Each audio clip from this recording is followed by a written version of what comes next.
아름다운 선교방송을 시청하고 계신 시청자 여러분, 그리고 이 자리에 함께하신 동역자 여러분, 안녕하십니까? 저는 서한나 목사입니다. 오늘은 본문 말씀 에베소서 2장 20절에서 22절 말씀을 본문으로 해서 예수님과 제자들에게 감사하자라는 제목으로 함께 은혜를 나눠보도록 하겠습니다. 에베소서 2장 20절에서 22절 말씀을 봉독하겠습니다. 너희는 사도들과 선지자들의 터 위에 세우심을 입은 자라. 그리스도 예수께서 친히 모퉁이 돌이 되셨느니라. 그의 안에서 건물마다 서로 연결하여 주 안에서 성전이 되어가고 너희도 성령 안에서 하나님의 거하실 처소가 되기 위하여 예수 안에서 함께 지어져 가느니라. 아멘. 잠깐 기도드리고 시작하겠습니다. 존귀하시고 고마우신 주님, 오늘 부족한 종 단위에 세워주셔서 하나님의 귀한 말씀을 전하게 하심에 감사드리옵나이다.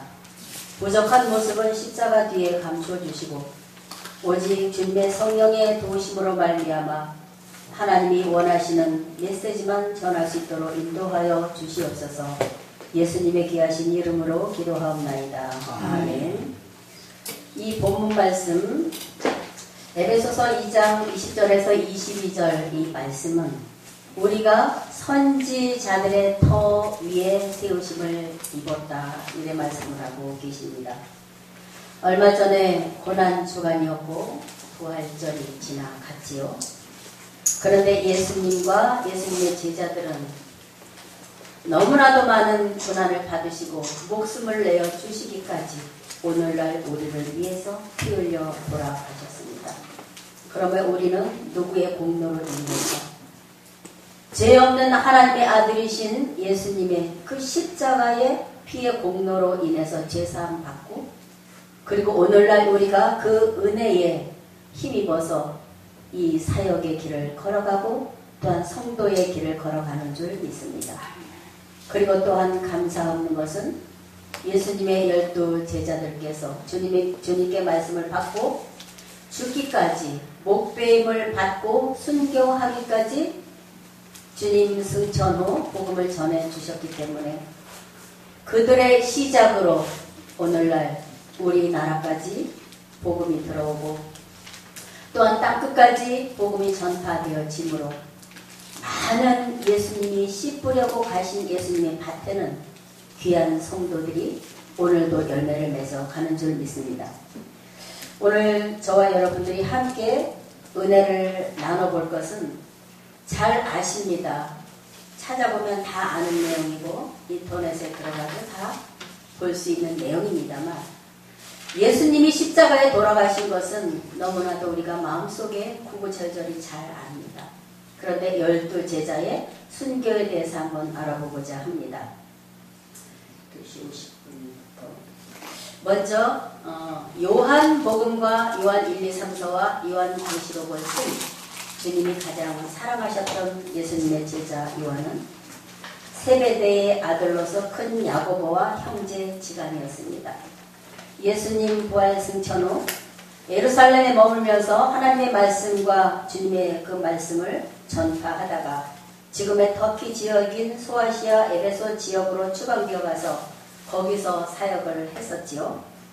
그러다 로마 황제 도미티아누스에 의해서 끓는 기름 가마솥에 들어가게 되었습니다. 복음 전하다가 기름 가마솥에 집어넣었지요.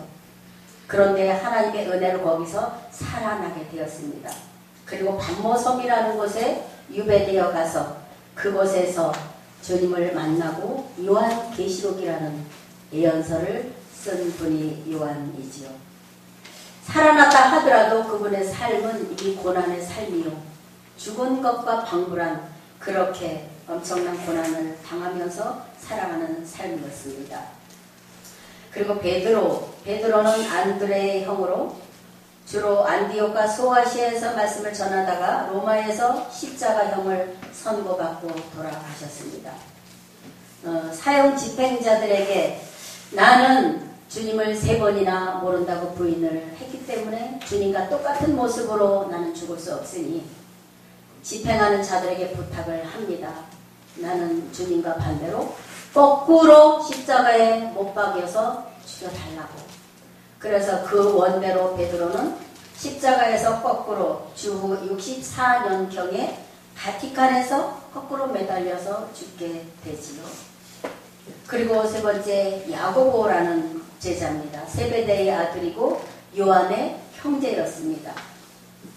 이분도 복음을 전하다가 헤롯 아그리빠가 로마 황제 갈리골라에 의해서 유대 총독이 되었을 때 그리스도인들을 무참히 박해하기 시작을 했고, 제일 먼저 마음을 사기 위해서 야고보에 대해서 복수할 대상으로 삼았습니다. 그리고 야고보의 이제 그 집행을 할 때에 거짓 증인을 했던 증인이 한 사람 야고보를 쫓아오게 됐는데, 죽기까지 그 야고보의 얼굴은 두려움보다는 기쁨과 환희에 찬 그 얼굴을 보고 많이 놀랐다고 해요. 거짓 증인을 해서 야고보를 죽이려고 했던 그 증거자가 너무 놀라서, 그래서 그도 그리스도인이 되겠다고 자처하였고, 그 똑같은 날 야고보와 거짓 증인을 섰던 그 사람도 똑같이 칼로 못베임을 당했다고 전해지고 있습니다.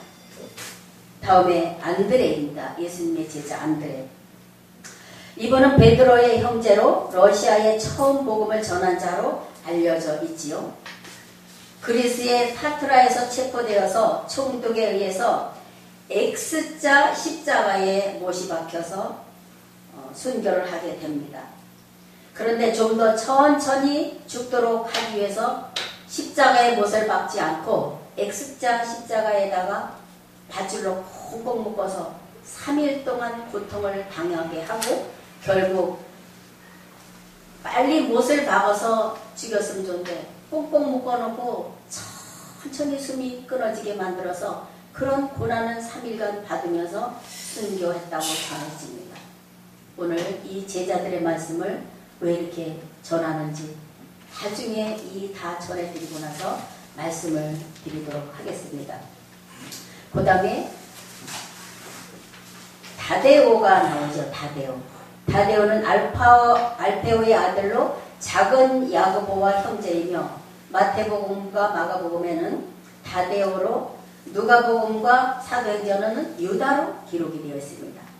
다데오라고도 하고 유다라고도 기록이 되어 있지요. 시리아와 메소포타미아에서 시몬과 함께 복음을 전했고, 페르시아에서 전도하다가 우상을 파괴하자 분노한 사람들이 다데오와 시몬 두 사람을 포박한 후 살해했다고 전해지며, 순교의 모습은 십자가형에 처해졌다고도 하고 활에 맞아 순교했다고도 합니다. 현지인들은 다데오와 시몬이 3,500여 명의 기독교인들과 함께 매장되었다고 합니다. 그 두 분만 죽은 게 아니라 3,500명과 함께 매장되었다고 전해내려오고 있습니다. 그래서 우리는 이 선지 사도들의 그 죽으심의 터 위에 새 의식을 입은 성도고 목회자고 또한 전도사고 강도사고 사역자들이 좀 있습니다. 그래서 이 시간은 우리가 예수님의 은혜와 이 사도들, 순교한 제자들의 은혜에 감사하는 시간을 좀 가져보자 하는 의미로 오늘 이런 말씀을 전해드리고 있는 것입니다. 다음에 빌립이라는 제자지요. 빌립은 소아시아와 시리아 지역에서 설교하며 열심히 복음을 전파하였습니다. 히에라볼리, 터키의 파무칼레라는 지역에서 그 지방 주민들이 큰 뱀을 섬기고 있는 것을 보고 이 뱀을 파괴하게 됩니다. 왜냐? 우상이기 때문에 뱀을 파괴하게 되지요. 특히 미신을 이용해서 많은 돈을 번 제사장들이 화가 나서 그를 투옥시켰고, 빌립은 지독하게 채찍질 당한 후 십자가에 못 박혀서 죽었습니다. 시몬이라는 제자는 바리새인들로 구성된 극렬한 민주주의 열심 당원 중 한 사람이었습니다. 아프리카 마우리티아에서 복음을 전파했으며 영국에서도 복음을 전하여 많은 사람을 개종시킨 후 AD 74년에 영국에서 십자가 처형을 당했다고 전해지고 있습니다. 또 다른 전승에 의하면 다데오와 함께 페르시아 지역에서 전도할 때 그곳 신상을 부쉈는데 흥분한 이교도들이 다데오를 죽이고 시몬은 거꾸로 매단 채 톱으로 몸을 잘라 죽였다고 합니다. 십자가에 거꾸로 매달아 놓고 그 톱으로 산 사람을 톱으로 켜서 죽였다는 사실이죠. 이렇게 고난과 고통을 당하면서 성경 한 권 오늘날 저와 여러분 손에 쥐어주시기 위해서 이렇게 무참히 순교 당하셨다는 것입니다. 다음 바돌롬의 나다나엘이라고도 합니다. 바돌롬에는 돌롬의 아들이라는 뜻으로 이름은 나다나엘이지요. 바돌롬에는 소아시아 지방인 프리기아와 리카오니아 등지를 거쳐 현 아르메니아의 알팍 지방에서 복음을 전하다가 이교 사제들의 선동을 받은 이방 왕에 의해서 산채로 살가죽이 벗겨진 후에 십자가에 못 박혀 머리가 베어져 순교하였다고 합니다. 여러분, 우리가 칼에 일을 하다가 조금만 살에 비어도 매우 아픕니다. 이렇게 산채로 가죽이 벗겨져서 목이 잘려서 순교 당하신 분입니다. 그 다음에 마태도 마찬가지죠. 마태복음을 쓴 마태도 복음 전하다가 에티오피아에서 민을 창으로 무참하게 살해를 당했습니다. 민을 창에는 세 가닥 또는 두 가닥으로 끝에 도끼와 갈고리와 이런 것으로 매우 매를 맞고 그 민을 창으로 맞아서 살해를 당했습니다. 마띠아라는 제자는 가룟 유다가 배신함으로 이제 요셉과 마띠아 중 제비를 뽑고 난 다음에 예수님 돌아가시고 나서 그리고 마띠아가 선정이 됐지요. 그래서 복음을 함께 전하다가 돌을 탈매질로 맞아서 순교를 했다고 전해드리고 있습니다. 그 다음에 야고보가 또 한 사람 있죠. 이분은 알페오의 아들입니다. 복음을 전하고 예수님의 뜻을 쫓아서 살다가 블레셋과 애굽에서 전도하다가 애굽에서 순교했다고 합니다. 높은 예루살렘 성전 꼭대기에 데리고 올라가서 떨어뜨렸어요. 미쳐서. 그런데 죽지 않자 돌팔매 또는 이 돌망치 망치로 때려서 죽였다고 전해지고 있습니다. 그 다음에 도마라는 그 제자는 디두모라고도 불리기도 합니다. 태국 마티아 그 인도에서 복음을 전하다가 도마를 창으로 찔러 몸이 관통되어서 순교하였다고 합니다. 사랑하는 여러분, 12제자에 대해서 1시간 이상 말씀을 드려야 될 내용입니다만 이렇게 순교한 이분들은 무엇을 얻기 위해서 순교를 했을까요? 마태복음 19장 27절에서 29절 보면 이에 베드로가 대답하여 가로되 보소서 우리가 모든 것을 버리고 주를 쫓아싸오니 그런즉 우리가 무엇을 얻으리까 이렇게 묻습니다. 주님이 말씀하시죠. 내가 진실로 너에게 이르노니 세상이 새롭게 되어 인자가 자기 영광으로 보좌에 앉을 때에 나를 쫓는 너희도 12 보좌에 앉아 이스라엘 12지파를 심판하리라. 또 내 이름을 위하여 집이나 형제나 자매나 부모나 자식이나 전토를 벌인 자마다 여러 배를 받고 또 영생을 상속하리라. 이렇게 답을 주십니다. 이분들도 오늘날 주님의 보좌 우편에 하나님의 보좌 우편에 주님이 계시고 그리고 그 밑에 이분들이 지금 잠자고 계시다고 합니다. 여러분, 이제 이분들이 주님이 이 땅에 재림해서 오실 때에 다시 오셔서 우리에게 영광된 상급으로 함께 하실 때에 부디 저와 여러분은 신앙생활 잘 하시고 신부준비 잘 하셔서 주님 오시는 그날에 이 제자들을 맞이할 수 있는 그런 온전한 신앙 하시기를 예수님의 이름으로 간절히 기원드리겠습니다. 감사합니다.